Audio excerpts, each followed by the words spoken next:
Number 10 के स्थान पे है परम शूरवीर धनुर्धर सात्यकी। सात्यकी श्री कृष्ण के एक बहुत ही अच्छे मित्र थे। सात्यकी अर्जुन के ही शिष्य भी थे। सात्यकी महाभारत के सबसे उच्च धनुर्धरों में से एक थे। सात्यकी ने अपनी धनुर्विद्या के प्रदर्शन से महारथी कर्ण को पराजित किया था। सात्यकी ने भीष्म पितामह को भी कड़ी टक्कर देकर उन्हें भी युद्ध भूमि से पीछे हटा दिया था। सात्यकी ने आलमबुश नाम के एक राक्षस को भी पराजित किया था, वो भी अपनी धनुर्विद्या के ही प्रदर्शन से। महावीर सात्यकी ने दृष्टिद्युम्न की रक्षा तब की थी जब गुरु द्रोण अपने प्रचंड रूप में थे। सात्यकी ने गुरु द्रोणाचार्य जी के साथ हुए महायुद्ध में भी उनको काफी समय तक रोका था। अर्जुन ने भी सात्यकी को अपनी ही तरह एक तेजस्वी धनुर्धर माना था।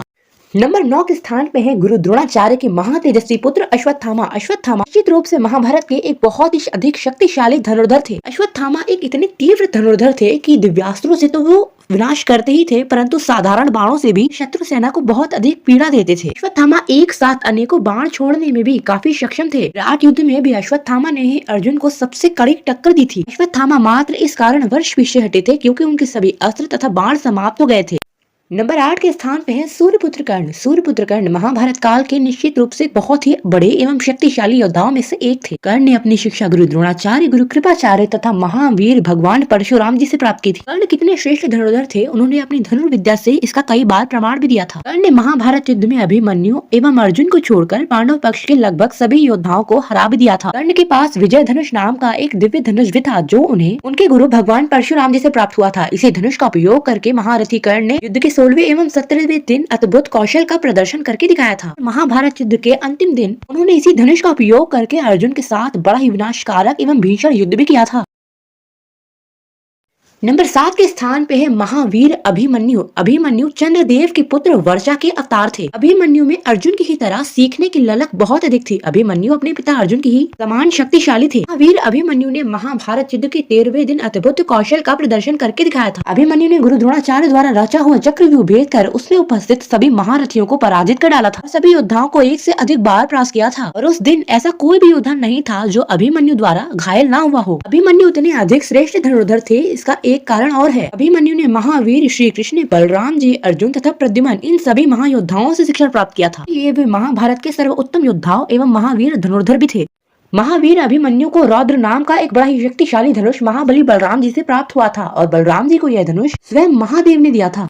नंबर 6 के स्थान पे हमने दो योद्धाओं को रखा है। एक है महाबली भीष्म पितामह और दूसरे हैं द्रोणाचार्य जी। पहले हम आपको भीष्म पितामह की धनुर्विद्या के बारे में बताएंगे। महावीर भीष्म पितामह अपनी धनुर्विद्या से ही गंगा का प्रवाह रोकने में सक्षम थे। भीष्म पितामह ने अपनी धनुर्विद्या का प्रदर्शन करते हुए महाभारत में इतना अधिक विध्वंस किया था कि स्वयं भगवान श्री कृष्ण को अपने शस्त्र न उठाने की प्रतिज्ञा को ही तोड़ना पड़ा था।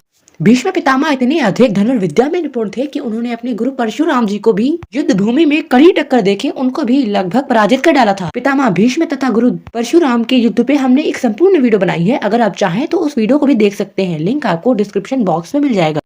यदि हम गुरु द्रोणाचार्य जी की बात करें तो गुरु द्रोणाचार्य भी निश्चित रूप से पितामह भीष्म की ही तरह बड़े ही शक्तिशाली एवं महान धनुर्धर थे। इसमें कोई संदेह नहीं कि पांडवों की सेना का सबसे अधिक सर्वनाश स्वयं गुरु द्रोणाचार्य जी ने ही किया था। महाभारत युद्ध के 15वें दिन स्वयं गुरु द्रोणाचार्य ने एक साथ 25 महारथी मार डाले थे, जिसमें स्वयं ध्रुपद तथा विराट राज जैसे महारथी योद्धा भी सम्मिलित थे। महाभारत युद्ध के 14वें दिन जहाँ महावीर अर्जुन को रोकना अत्यंत कठिन हो गया था, वहीं स्वयं गुरु द्रोणाचार्य भी एकमात्र ऐसे योद्धा थे जो उस दिन अर्जुन के द्वारा पराजित नहीं हुए थे। द्रोणाचार्य ने युद्ध के 14वें दिन अर्जुन को भी बहुत अच्छी टक्कर दी थी।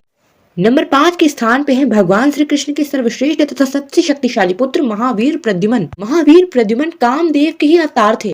महावीर प्रद्युम्न ने अपनी शिक्षा महावीर अर्जुन से ही प्राप्त कर रखी थी। एक बार जब निकुंभ के नेतृत्व में सभी कुरुवंश के योद्धा यदुवंश को पराजित करने आए थे, तब महावीर प्रद्युम्न ने अकेले ही सभी कुरुवंश के योद्धाओं को पाश में बांधकर गुफा में कैद कर दिया था। वे महान योद्धाओं को पराजित करना सरल नहीं था। प्रद्युम्न ने विंध्य, अनुवेद, दुर्योधन, कर्ण, भीष्म पितामह, शिशुपाल, द्रौपद, विराट, भगदत्त आदि जैसे योद्धाओं को पराजित कर पाश में बांध के गुफा में कैद कर डाला था। इस बात की जानकारी भी हमें हरिवंश पुराण में मिल जाएगी। महावीर धनुर्धर शूरवीर प्रद्युम्न ने शंभरासुर नाम के एक असुर के साथ 8 दिन निरंतर युद्ध कर उसको मार डाला था और उसके 100 पुत्र भी मार डाले थे। महावीर प्रद्युम्न जितने अधिक धनुर्वीरता में निपुण थे, उतना ही वे मायावी विद्याओं में भी निपुण थे। नंबर 4 के स्थान पे हमने दो योद्धाओं को रखा है। एक है नरश्रेष्ठ अर्जुन और दूसरे है शेषनाग अवतार महावीर लक्ष्मण जी। पहले हम आपको महावीर अर्जुन के बारे में बताएंगे। इसमें तो कोई संदेह नहीं है कि महावीर अर्जुन महाभारत काल में श्री कृष्ण और परशुराम जी के बाद सर्वश्रेष्ठ धनुर्धर थे। गांडीवधारी महातेजस्वी धनुर्धर अर्जुन ने ये कई बार प्रूव भी किया था कि वे कितने श्रेष्ठ तथा महान धनुर्धर थे। चाहे वो विराट युद्ध में सभी पूरी कौरव सेना को अकेले पराजित करना हो, जिसमें भीष्म पितामह, द्रोणाचार्य, कर्ण, अश्वत्थामा आदि सभी योद्धा सम्मिलित थे। चाहे महावीर निवात कवच राक्षसों का संहार ही क्यों न करना हो, लगातार अर्जुन ने यह अनेकों बार दिखाया है कि वे कितने अधिक श्रेष्ठ तथा महान धनुर्धर थे। महाभारत युद्ध में भी उन्होंने कर्ण, भागदत्त, पितामह भीष्म और जयद्रथ जैसे महान योद्धाओं का वध भी किया था। और अब हम आपको लक्ष्मण जी के महान पराक्रम के बारे में बताते हैं। निश्चित रूप से लक्ष्मण जी शेषनाग जी के ही अवतार थे। लक्ष्मण जी ने भी श्री राम की ही तरह वशिष्ठ जी और विश्वामित्र जी से शिक्षा प्राप्त की। रामायण युद्ध में महावीर महाशक्तिशाली योद्धा लक्ष्मण जी ने रावण के पुत्र अतिकेय का वध किया था। लक्ष्मण जी ने रावण तथा कुंभकर्ण के साथ डटकर युद्ध भी किया था। महावीर लक्ष्मण जी ने मेघों पे राज करने वाले महावीर महामायावी योद्धा मेघनाथ के साथ घोर संग्राम कर उसको भी पराजित कर मार डाला था।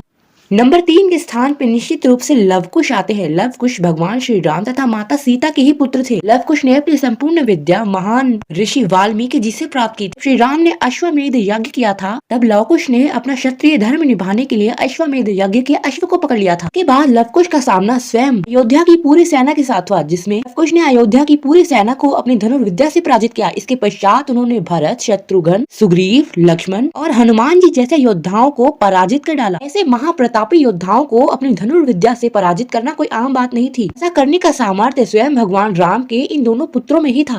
नंबर 2 के स्थान पे है स्वयं भगवान परशुराम जी। भगवान परशुराम जी विष्णु जी के छठे अवतार थे। भगवान परशुराम जी ने अपनी शिक्षा महर्षि वशिष्ठ, महर्षि विश्वामित्र और स्वयं महादेव से ली थी। जब कार्तिवीर अर्जुन, जिसे हम सहस्त्रबाहु के नाम से भी जानते हैं, उसका और भगवान परशुराम जी का युद्ध होने वाला था, तब कार्तिवीर अर्जुन ने अपने 100 अक्षौहिणी सेना को परशुराम जी पे आक्रमण करने के लिए भेजा था, जिसे भगवान परशुराम जी ने अपनी धनुर्विद्या का ही उपयोग कर कुछ क्षणों में ही उसकी 100 अक्षौहिणी सेना मार गिराई थी। इसके बाद भगवान परशुराम ने अपने परशु का उपयोग कर कार्तिवीर अर्जुन का भी वध किया था। भगवान परशुराम जी ने अपनी धनुर्विद्या तथा युद्ध कौशल से 21 बार धरा को दुराचारी क्षत्रियों से विहीन कर डाला था। नंबर 1 के स्थान पे निश्चित रूप से भगवान श्री राम और भगवान श्री कृष्ण आते हैं। इन दोनों महायोद्धाओं की शक्ति का प्रमाण देने के लिए हमारे पास तो शब्द ही कम पड़ जाएंगे। दोनों महायोद्धाओं की शक्ति के बारे में तो आप सब जानते ही होंगे। दोनों के पास ही विश्व के सभी दिव्यास्त्र थे। ऐसा कोई अस्त्र नहीं था जो भगवान श्री राम तथा भगवान श्री कृष्ण के पास होना। दोनों महायोद्धाओं की शक्ति का अनुमान लगाना असंभव है। बार जब श्री राम तथा रावण का प्रथम युद्ध हुआ तो श्री राम के प्रचंड रूप को देखकर रावण भी घबरा गया था। श्री कृष्ण के पास भी अस्त्र शस्त्र शक्तियों की कमी नहीं थी। वे भी श्री राम के समान शक्तिशाली थे। महाभारत युद्ध में तो उन्होंने बिना शस्त्र उठाए ही पांडवों को विजय करवा दिया था। पांडवों को विजय दिलाने के लिए भगवान श्री कृष्ण की बुद्धि ही काफी थी। अगर वे सुदर्शन चक्र या फिर अपना सारंग धनुष उठा लेते तो शायद युद्ध एक दिन में ही समाप्त हो जाता। तो इसी के साथ हमारा आज का वीडियो यहीं पे समाप्त होता है। अगर आपको हमारी वीडियो पसंद आई हो तो कृपया लाइक अवश्य करें और कोई क्वेश्चन पूछना हो तो कमेंट बॉक्स में कमेंट करें। और आपने अगर हमारे यूट्यूब चैनल को अभी तक सब्सक्राइब नहीं किया है तो जल्दी से सब्सक्राइब कर ले और पास में लगे बेल आइकन को भी दबा दें, जिससे हमारी हर वीडियो की जानकारी आपके पास सबसे पहले पहुंचे। और हो सके तो हमारे इस वीडियो को शेयर करने की कृपा करें। और अगर आपने हमें इंस्टाग्राम पे भी फॉलो नहीं किया है तो कृपया वहां भी जाकर हमें फॉलो करें। इंस्टाग्राम ID का लिंक हमने डिस्क्रिप्शन बॉक्स में दे दिया है। तब तक के लिए जय श्री कृष्ण और जय श्री राम।